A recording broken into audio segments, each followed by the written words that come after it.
The alarm rang loud and sharp through the training base. Jake Morrison rolled out of his bed and grabbed his clothes.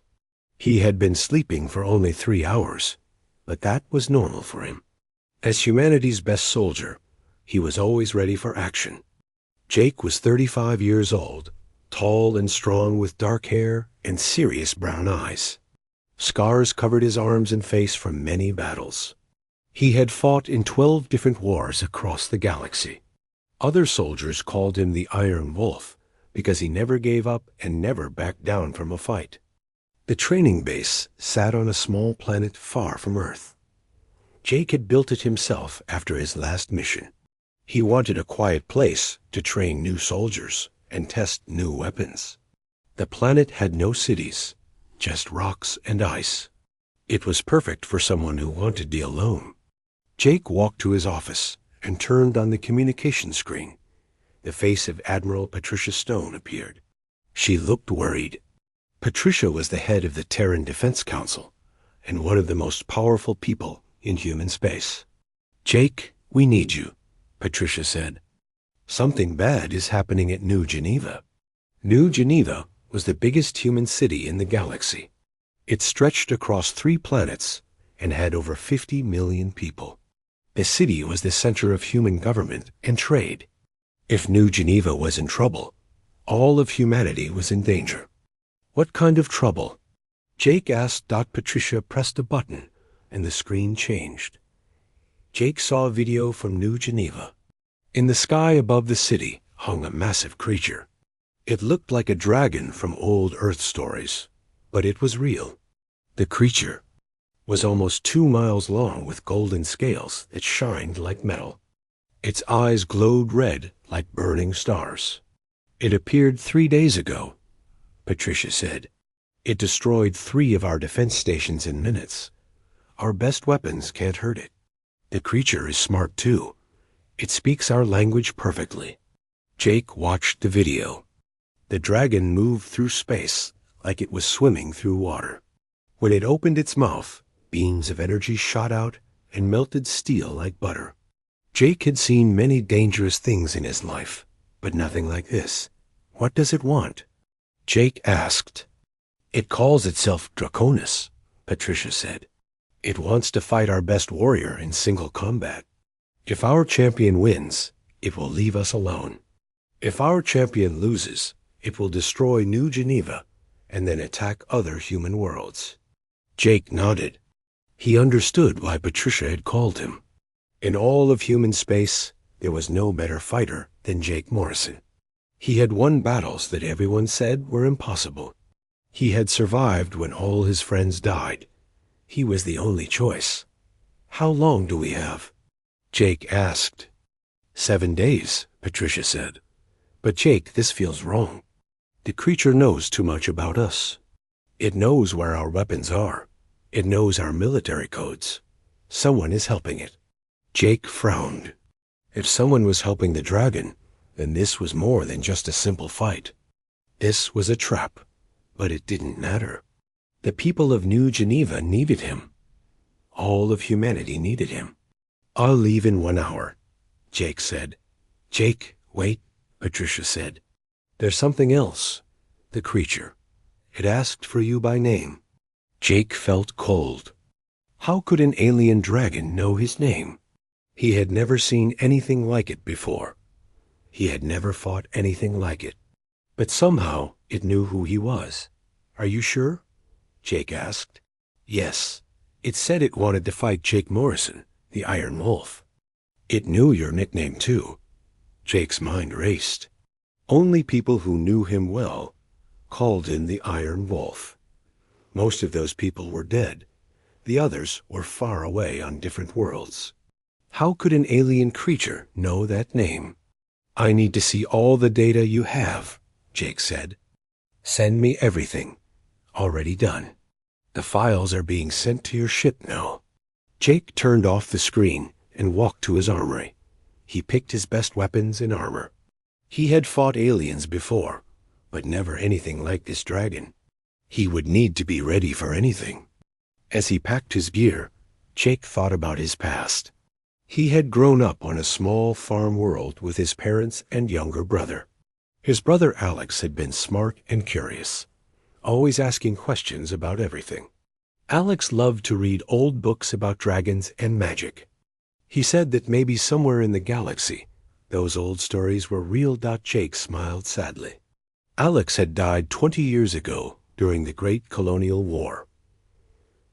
Their transport ship had been attacked by raiders. Jake survived, but Alex didn't. Jake had searched for months, but he never found his brother's body. He had never stopped missing him.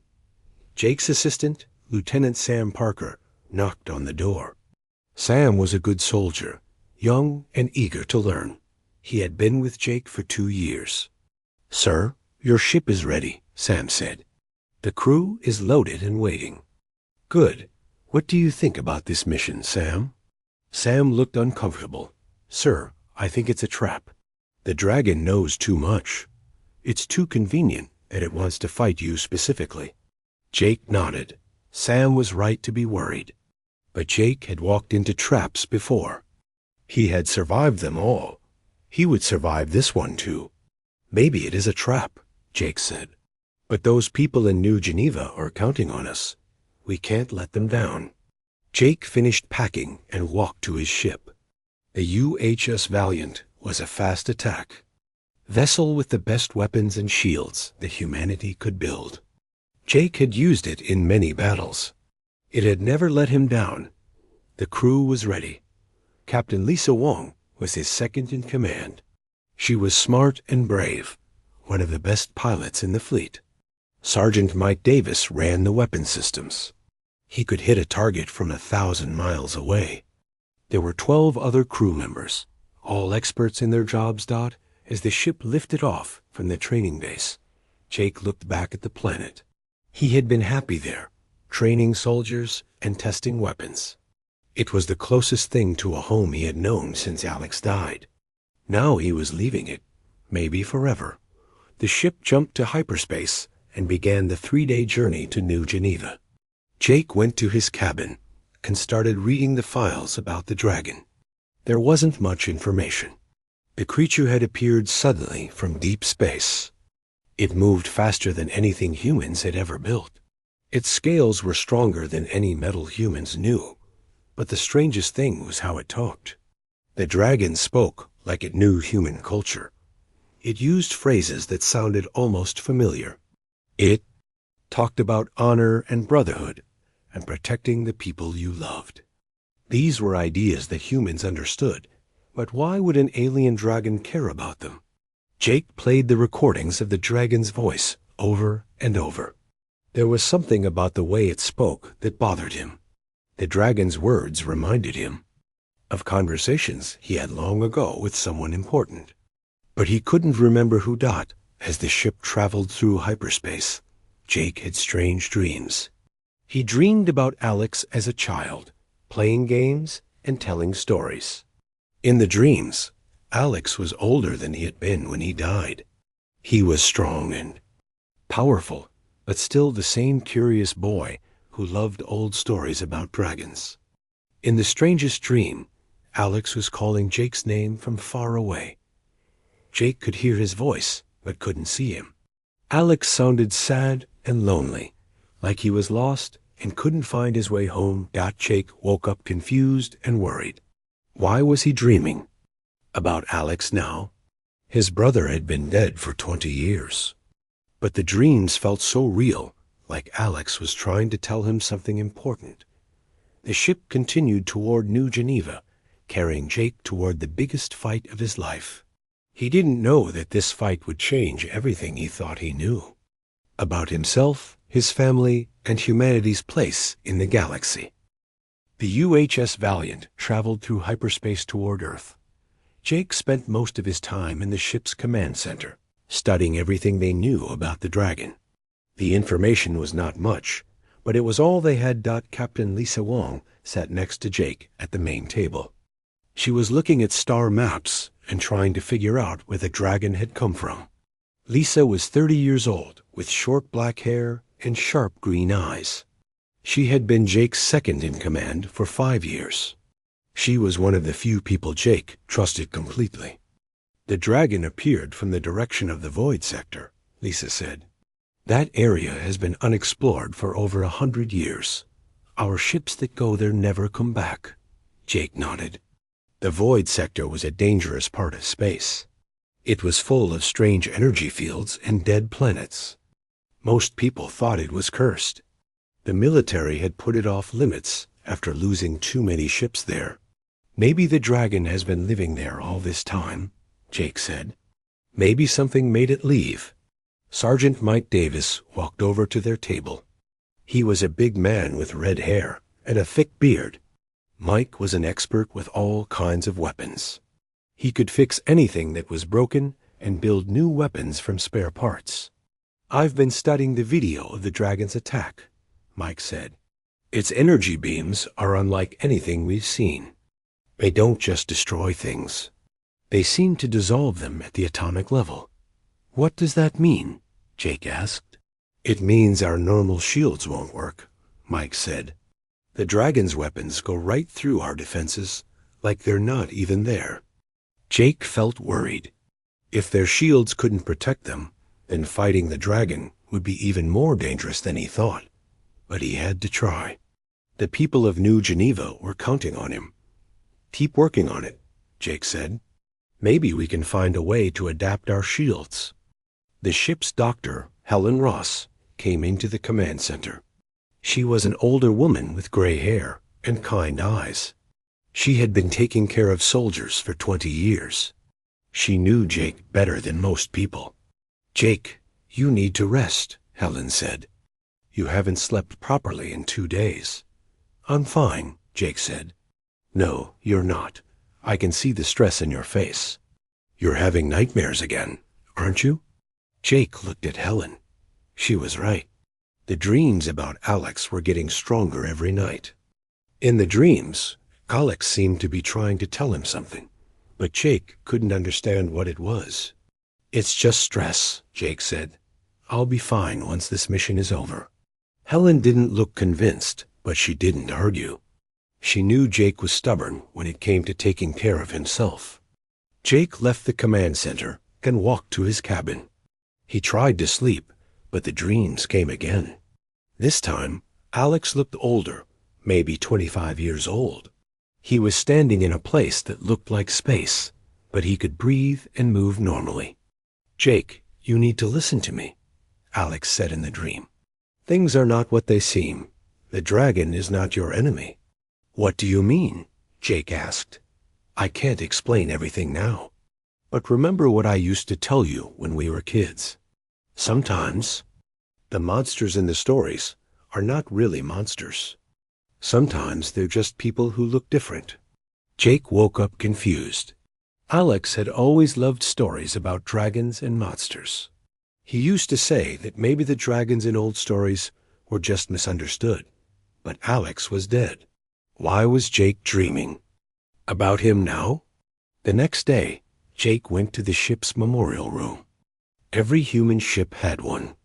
It was a place to remember the people who had died in service to humanity. Jake found Alex's name on the wall.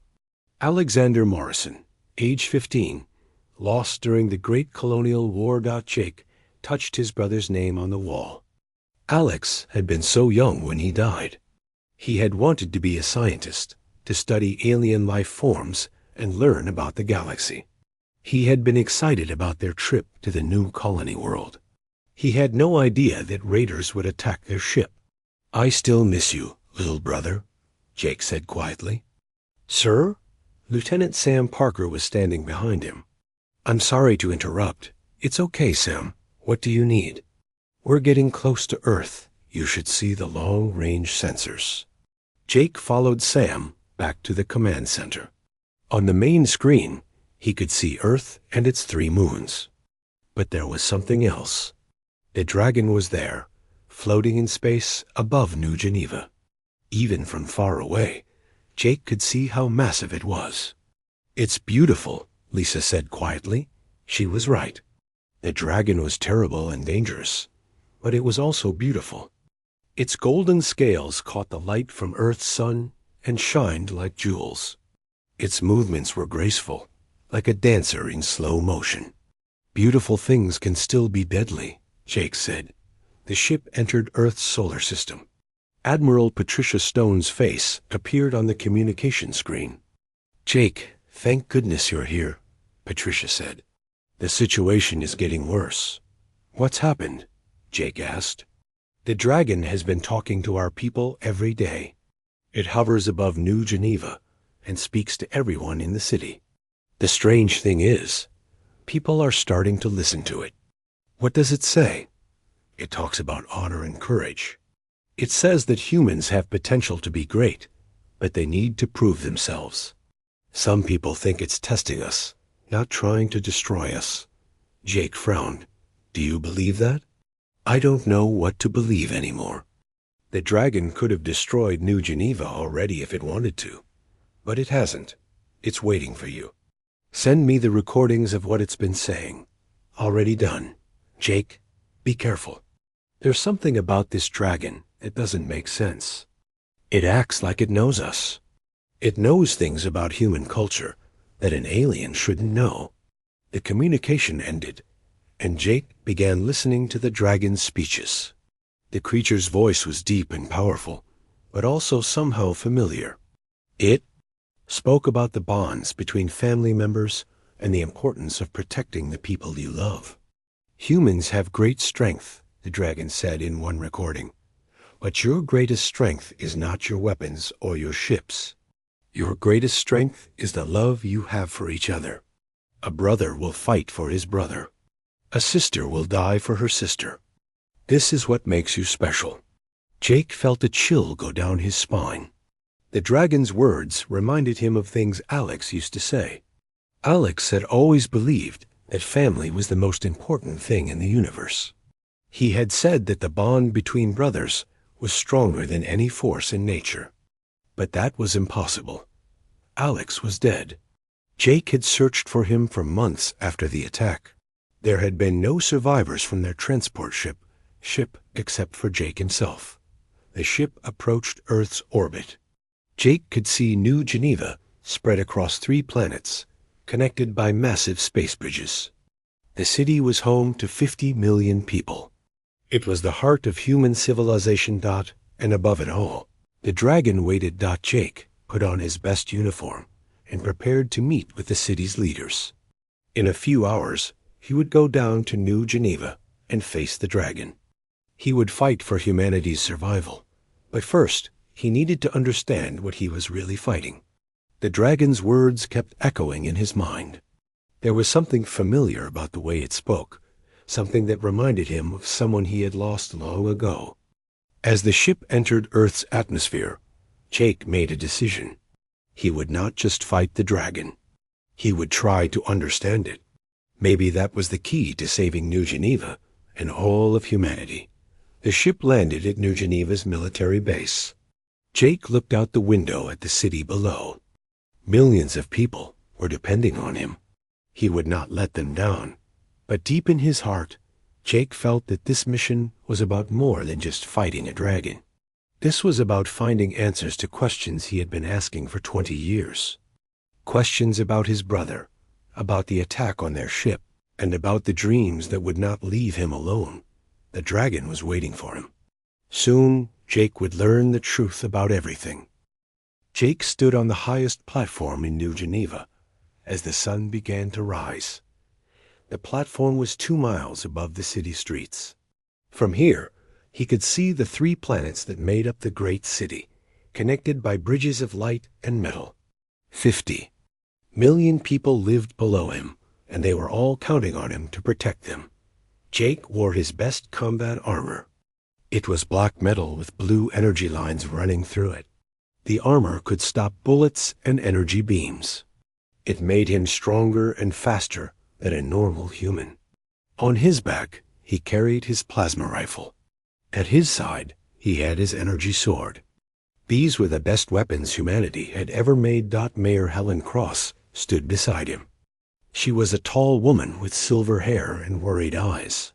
She had been leading New Geneva for 10 years. She had never faced anything like this dragon. The creature will be here soon, Helen said. Our sensors show it moving toward the city. Jake nodded. He was ready. He had been preparing for this fight his whole life. Every battle he had won, every enemy he had defeated, had led to this moment. Get everyone to the shelters, Jake said. If this goes wrong, I don't want innocent people to get hurt. They're already moving, Helen said. Jake, are you sure about this? Maybe we can try to talk to it first. It wants a fight, Jake said.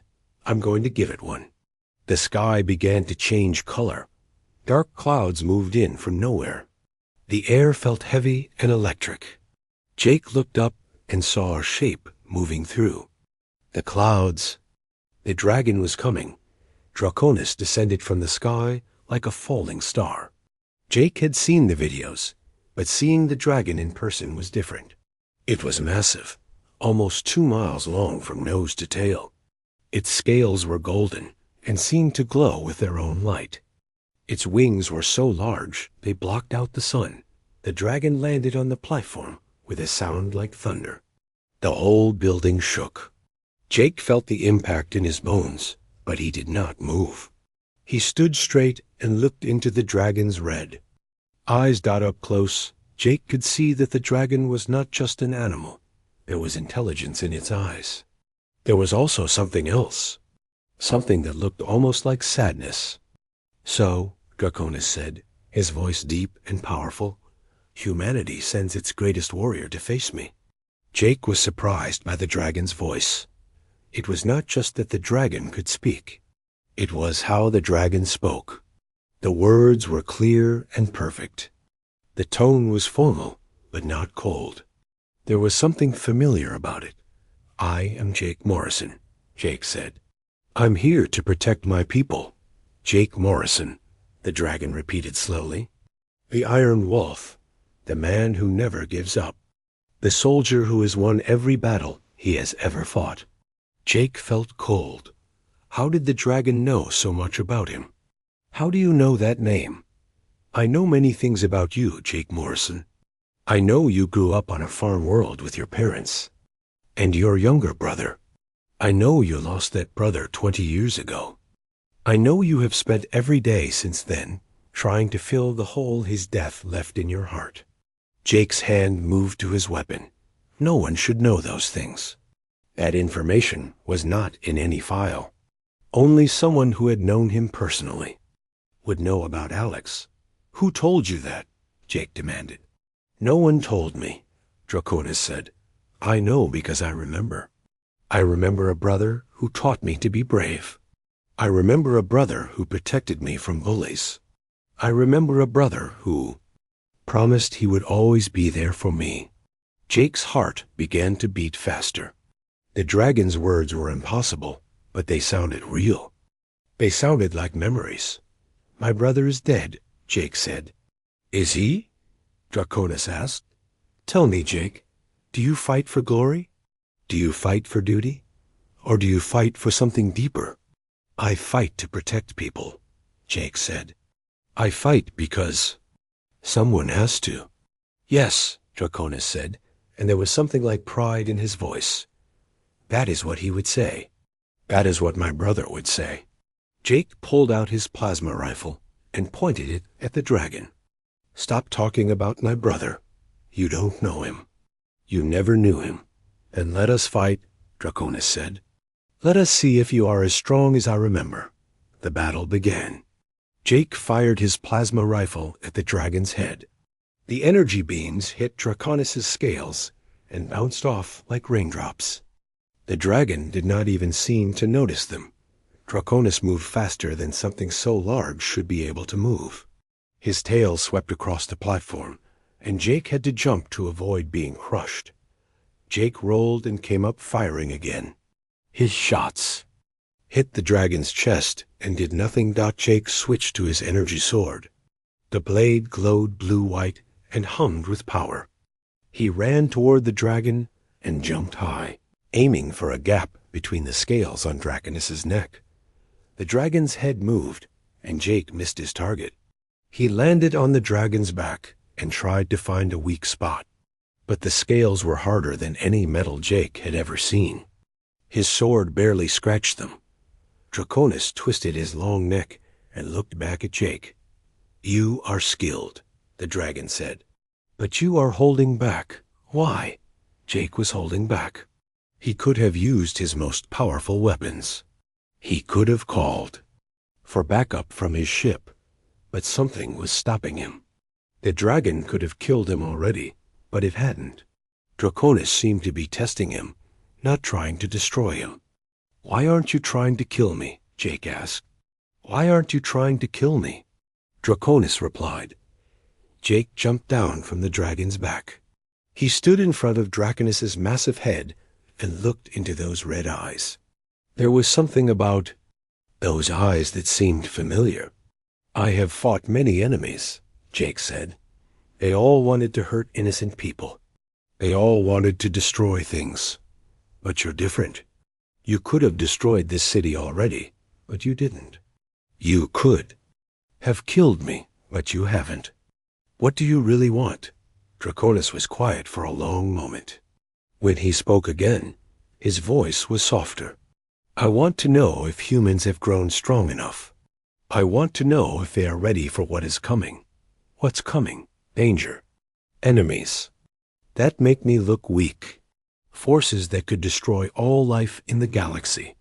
Humanity will need to be strong to survive. They will need champions who can protect them." Jake lowered his weapons. "You're not here to destroy us.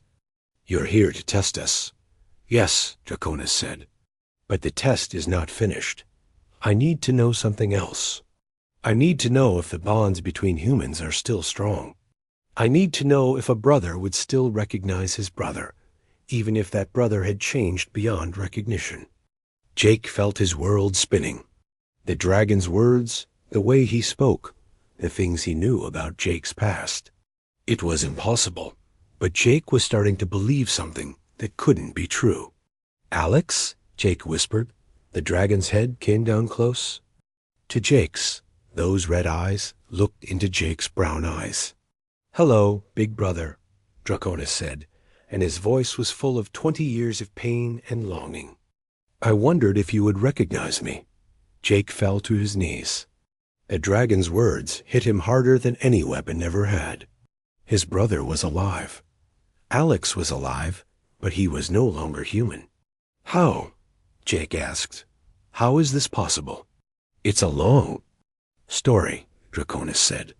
"When our ship was attacked, I wasn't killed. I was taken, I was chosen, I was changed." "Changed into what?" "Something new. Something that could protect the people I love. Something that could watch over humanity and keep it safe." Jake looked up at his brother. Alex was no longer the 15-year-old boy who had died in the attack. He was something magnificent and terrible. He was a dragon. "I searched for you," Jake said. "I looked everywhere. I never stopped missing you." "I know," Alex said. "I watched you sometimes. I saw you become the greatest soldiers humanity has ever known. I saw you save millions of people.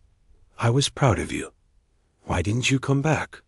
Why didn't you tell me you were alive?"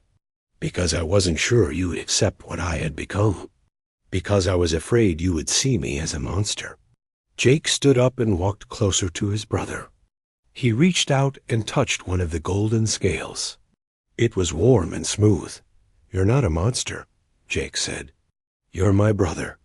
You'll always be my brother, no matter what you look like." Draconis closed his eyes. "I have missed you so much. Jake, every day for 20 years, I have missed you." "I'm here now," Jake said. "We're together again." But even as Jake spoke, alarms began to sound across New Geneva. Both brothers looked up at the sky. Something was coming through the clouds. Something dark and terrible. The real enemy had arrived. The alarms grew louder across New Geneva. Jake and Alex looked up at the sky, where dark shapes were appearing through the clouds. These were not human ships. They were something else entirely. Something wrong. "What are those?" Jake asked. Alex's. Dragonhead turned toward the approaching ships. His red eyes grew brighter with worry. The Devourers. They found us sooner than I expected. Jake counted 12 massive ships dropping out of hyperspace.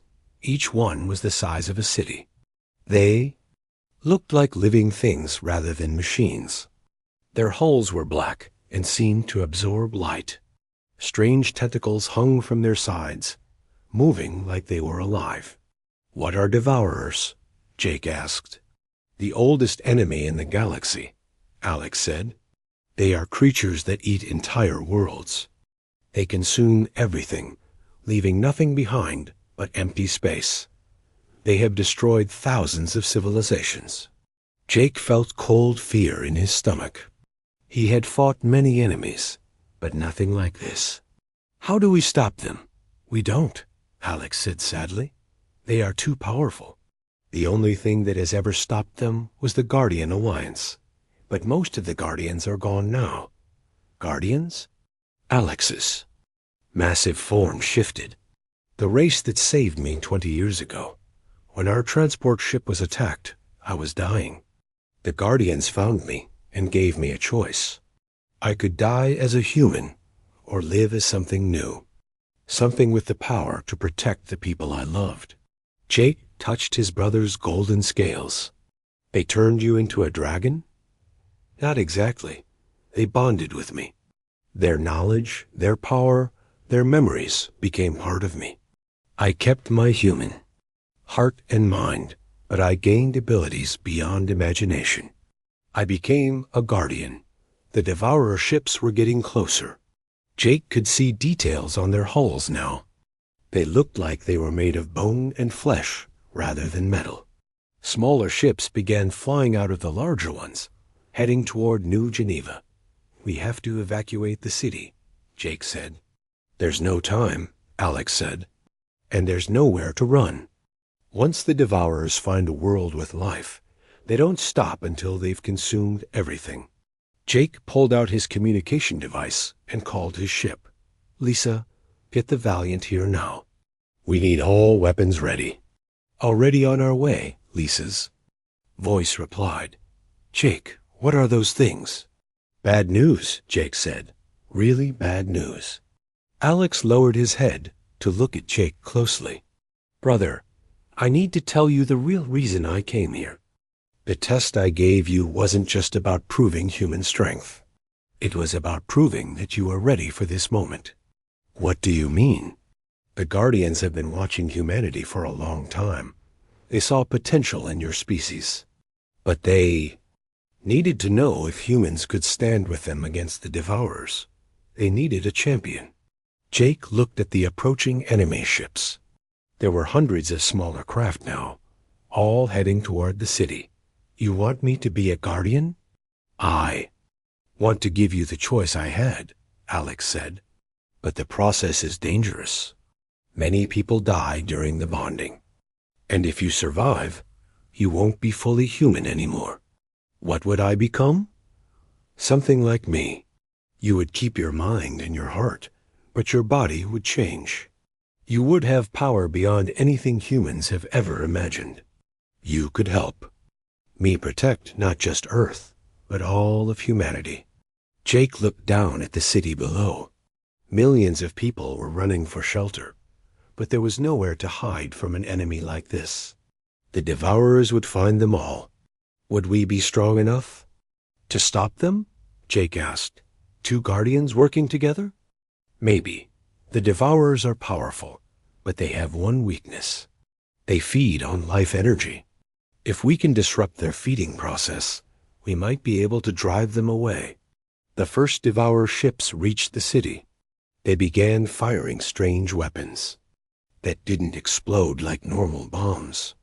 Instead, they seemed to drain the life from everything they touched. Plants withered and died. Animals collapsed. Even the buildings began to crumble as if they were aging 1,000 years in seconds. Jake made his decision. "Do it." "Jake, are you sure? If this doesn't work, you'll die. And if it does work, you'll never be the same." I've never been sure about anything in my life, Jake said. But those people down there need us. Both of us. Alex nodded his massive head. Lie down and close your eyes. Try to stay calm. The bonding process will be painful. Jake lay down on the platform. Alex placed one huge claw gently on Jake's chest. Immediately, Jake felt energy flowing into him. It was like being struck by lightning, but the lightning was made of pure knowledge and power. Jake's mind filled with memories that weren't his own. He saw the history of the Guardians, an ancient race that had protected the galaxy for millions of years. He saw the first time the Devourers had appeared, consuming whole star systems before anyone knew what was happening. He saw his brother's transformation 20 years ago. Alex had been dying when the Guardians found him. They had offered him the choice to become something new, something that could protect the galaxy. Alex had said yes because he wanted to keep his brother safe, even if he could never see him again. The energy flowing into Jake grew stronger. His body began to change. His bones became denser and stronger. His muscles grew larger. His skin began to shine with a metallic sheen.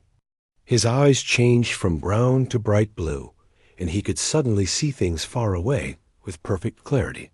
But the most amazing change was in his mind. Jake could feel Alex's thoughts and emotions. He could sense the Devourer ships above them. He could feel the fear of the people in the city below. Most importantly, he could sense the connection between all living things. "How do you feel?" Alex asked. Jake stood up. He felt incredible. He was still recognizably human, but he was also something more. Power flowed through his body like electricity. He could feel energy fields around him that he had never noticed. "Before, I feel like I could lift a mountain," Jake said. "You probably could," Alex said with what sounded like a smile.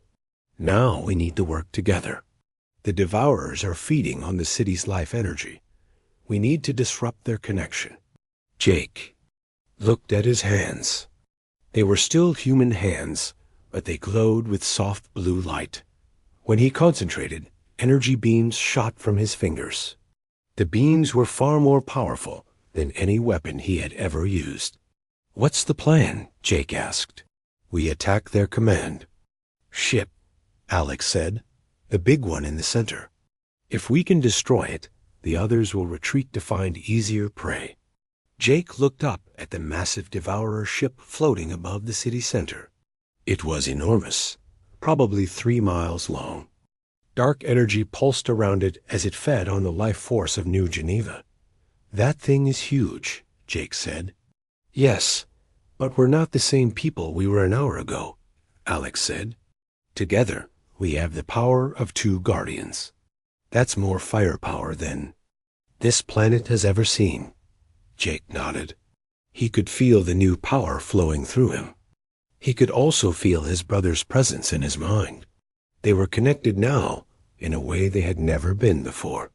"Let's go save our city," Jake said. Alex spread his massive wings. "Climb on my back, brother. Time to show these Devourers what happens when they threaten our family." Jake jumped onto Alex's back between his wings. As they lifted off from the platform, Jake felt a sense of rightness he hadn't experienced in 20 years. He was with his brother again. They were together, and they were going to protect their people. The Devourers had made a mistake coming to Earth. They were about to learn that humanity's greatest strength wasn't their weapons or their technology.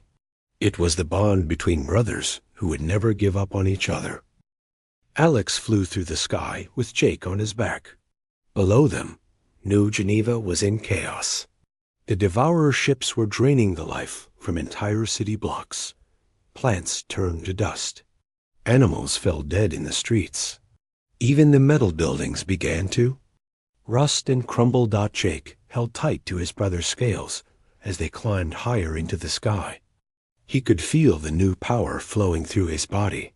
His enhanced vision let him see the enemy ships clearly. The largest Devourer ship hung in the center like a diseased heart, pulsing with dark energy. "That's our target," Alex said. His voice came directly into Jake's mind now that they were bonded. "The command ship controls all the others. If we destroy it, the rest will retreat." Jake could see smaller Devourer ships surrounding the command vessel. There were at least 50 of them, each one bristling with weapons. It would be the most dangerous battle either brother had ever fought. "How do we get through all those ships?" Jake asked. "We don't go around them," Alex said. "We go through them."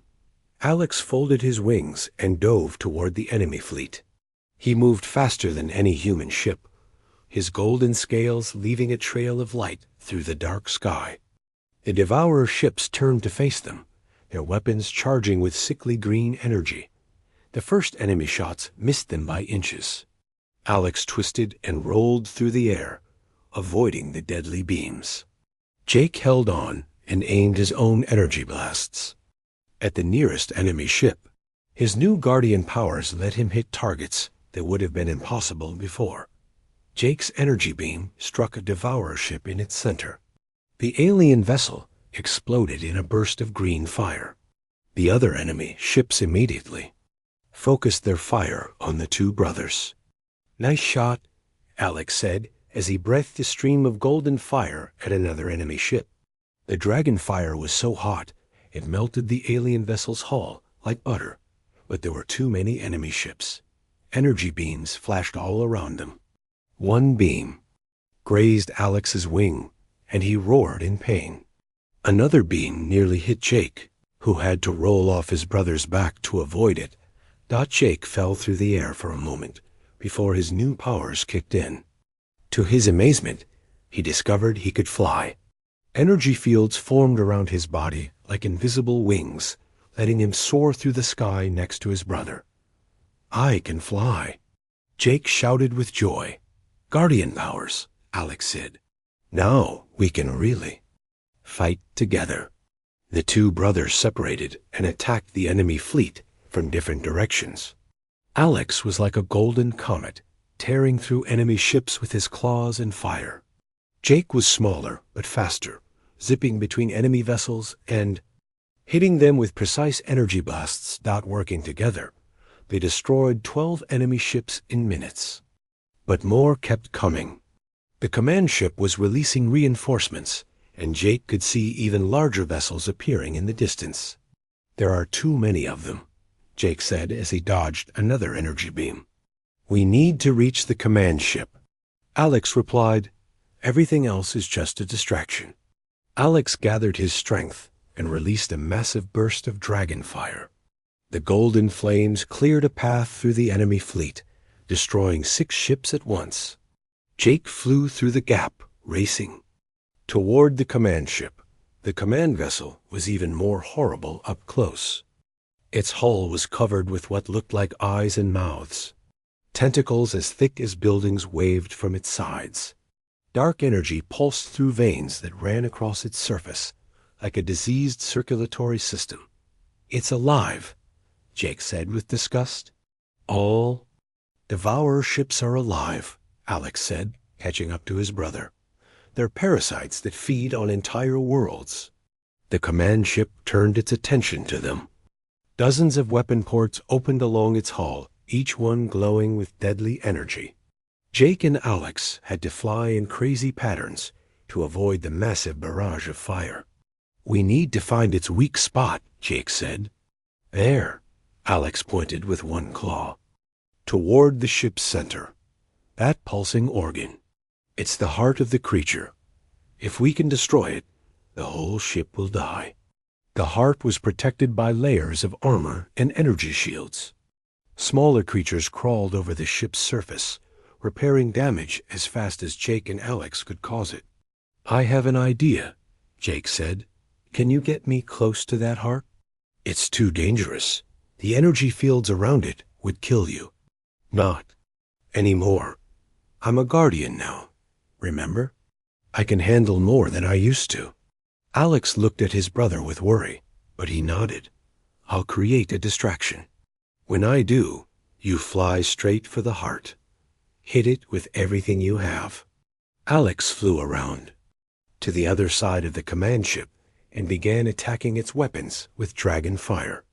The massive creature turned to face him, giving Jake the opening he needed.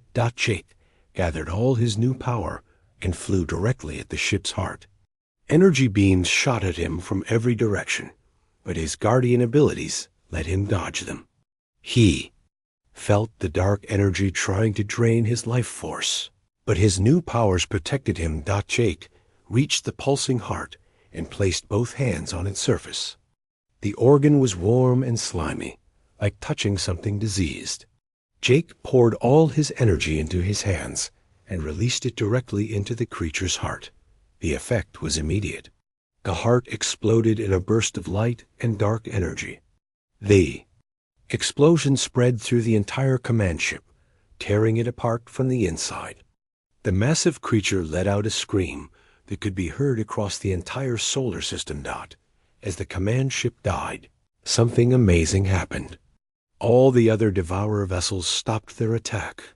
They turned away from Earth and began retreating toward deep space. Without their leader, they had no interest in continuing the battle. Jake and Alex floated in space, watching the enemy fleet disappear into the darkness. Below them, New Geneva was damaged, but not destroyed. The attack had been stopped just in time. "We did it," Jake said, hardly believing it was over.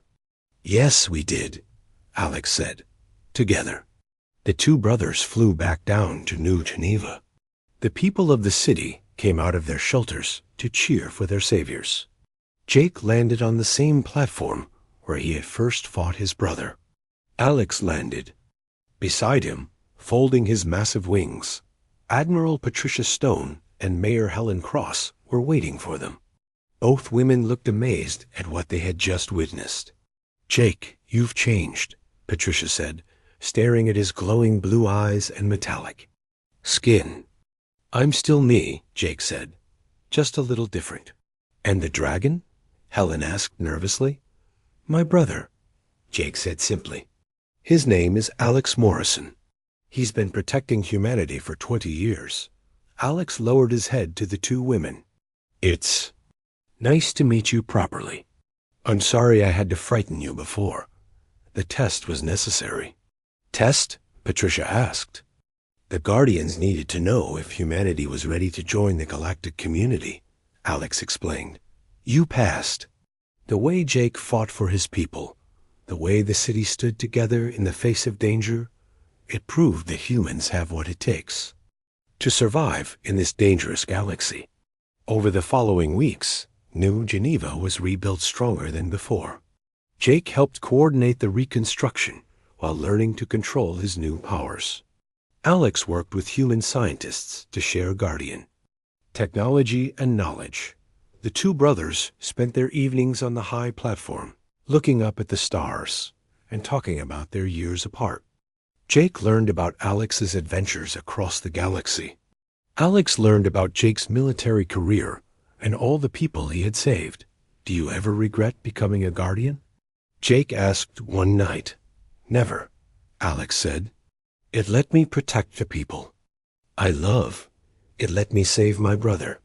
It let me come home." "Home?" "Wherever you are, Jake. That's home for me." Jake smiled and touched his brother's golden scales. They had both changed in ways they never could have imagined. But the bond between them was stronger than ever. The galaxy was a dangerous place, full of threats that most humans couldn't imagine. But now humanity had protectors. Two brothers who would never give up, never surrender, and never let harm come to the people they loved. In the distance, new ships were arriving at Earth. Other human colonies had heard about the battle and were coming to learn about the Guardians. Humanity was about to take its place among the great civilizations of the galaxy. Jake and Alex Morrison would be there to guide them every step of the way.